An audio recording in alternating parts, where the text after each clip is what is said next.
Okay, first off, this is Feng Shui Double Y, and this is part 6 of Lion King 3 Ideas and TOK2 Comparison. This, and I know I'm going to say right now, once again, this is very lengthy, but I'm not the first person to do parts like this. That's all I'm going to say about that. Okay, so what I'm focusing on now is, yeah, the faults. So, like I said, I answered all the questions I had on that document. So, question 19 was technically the last one. It's like, we have, like, these six characters are at fault. And it'll get pretty bad. Like it'll reach their peak. It'll get pretty bad around the climax. I want to make it, but it's the actual faults themselves. Okay, so first off, the six characters and their main fault: Simba, childish, brash, never let go of the past. Nala mostly feels like she didn't do much because she felt like Simba just did everything, like just ruled the whole kingdom, and also doubts her love for him. Kiara, inferiority complex. Kovu, extreme guilt, and a bit of self-doubt, like a little bit. Vitani, a bit of a negative attitude, doesn't truly belong, maybe a bit ostracized and friendless. And Nuka, extreme guilt and very devoted to being a good brother, so it'll be a bit annoying, and also quite insecure on occasion. Basically, he's over like, was I a good brother? Like he'll feel guilty over what he thinks he did. Okay, to get more in depth, Simba. Now, some of you may be thinking, how can Simba be childish if he's not immature? Okay, well, the way I see it, being childish, there's more to being childish than being immature.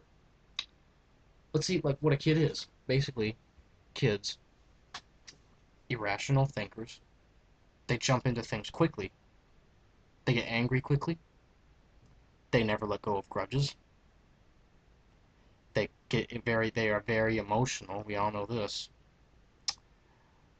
They,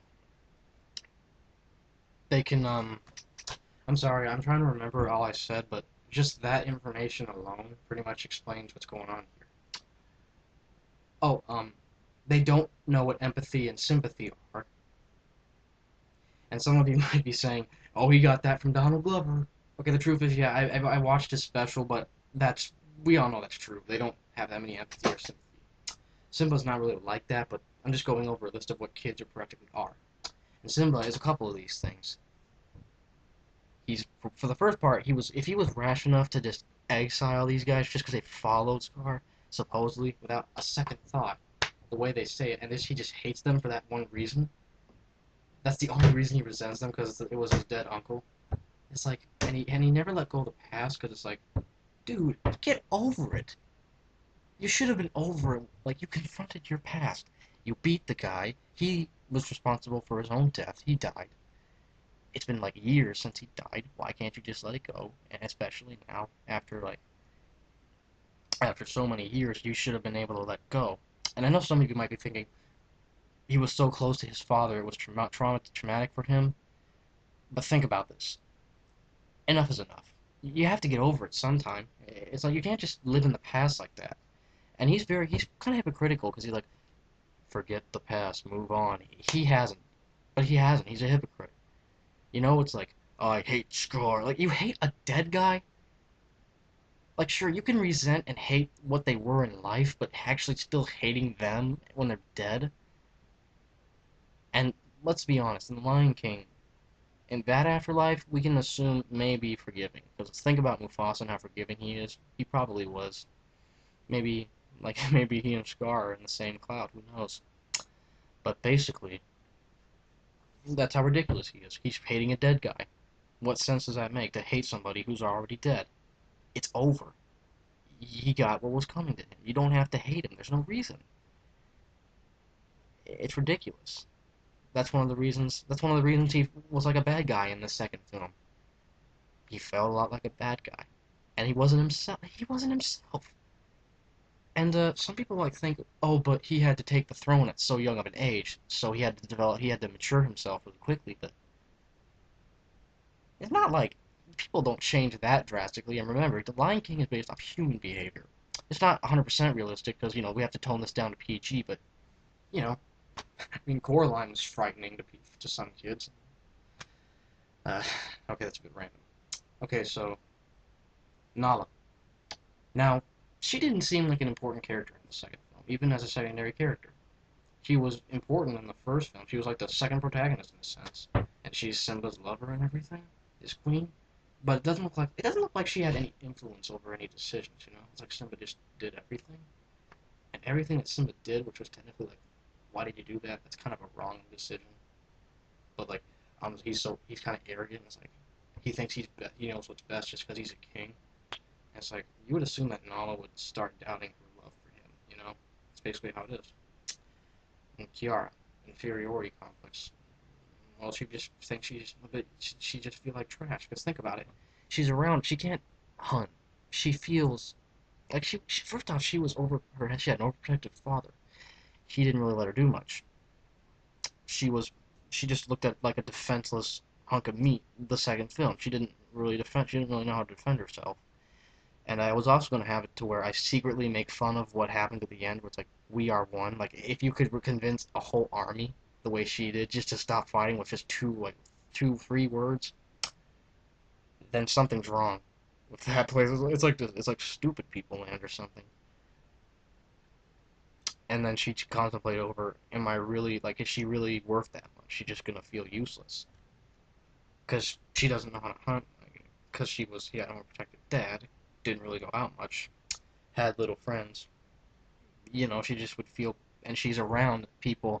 She's also a bit guilty because she's around, especially like she's first off, her lover is one of these guys that her father sent to an awful place, just to the fact that they supposedly were supporters of Scar and Vitali and Nuka. She's around them, and like they're all hardened in a sense. Like they're tough.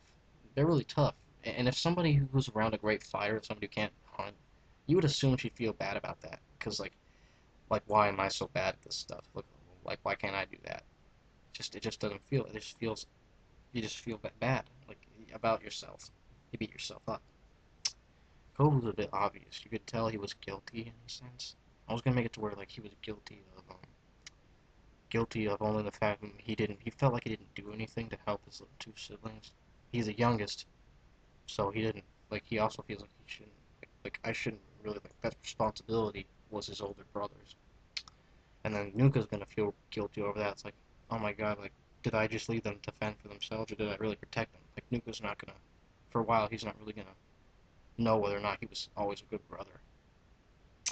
And then Vitani, it's like, she's a bit weird. It's like, she's just gonna think she's not, like, that's not her place. She's gonna be a bit negative. She's kind of mocking in a sense, but she doesn't really want to hurt people. Because some people are like that. They like to mock people just to make fun of them, but they don't really like to hurt people. So she feels a little bit ostracized and friendless. And one thing I was gonna do, like, just as a bonus, like, comment, I was gonna make it to where Kiara and Vitani, they're already sisters-in-law technically. I was gonna make it where they become friends in a sense. And I was gonna have a scene to where Vitani gets badly injured, and then Kiara will, like, around, because like it's somewhere between the epilogue, like near the last part of the film, where she like gets over her inferiority, and then she kind of toughens herself up a bit before that, and she goes to runs back to wherever they were to the Pride Lands and get her some treatment, like get her fixed. Or I know that sounds weird, but I mean like just heal her, like help her, get her to a place where she can get healed, like help her basically. I also thought that'd be really interesting because that'd be the last person you expect to save anybody. That's just a little brief comment. I'll have to go over that stuff later, or just you can read the script I upload. All right, so as for now, that's the last part. Like part six, this is part 6, and that's the last part as far as I'm concerned. I'll be developing the script. I'll be doing the concepts and everything. And if you want more information, you can go over to my DeviantArt, which is once again Lost Plagas Parasite. If you need help finding that, it's the same name as the parasite from Resident Evil 4 or Biohazard 4. This has been Feng Shui Double Y, and for all intents and purposes, this chapter is over and out.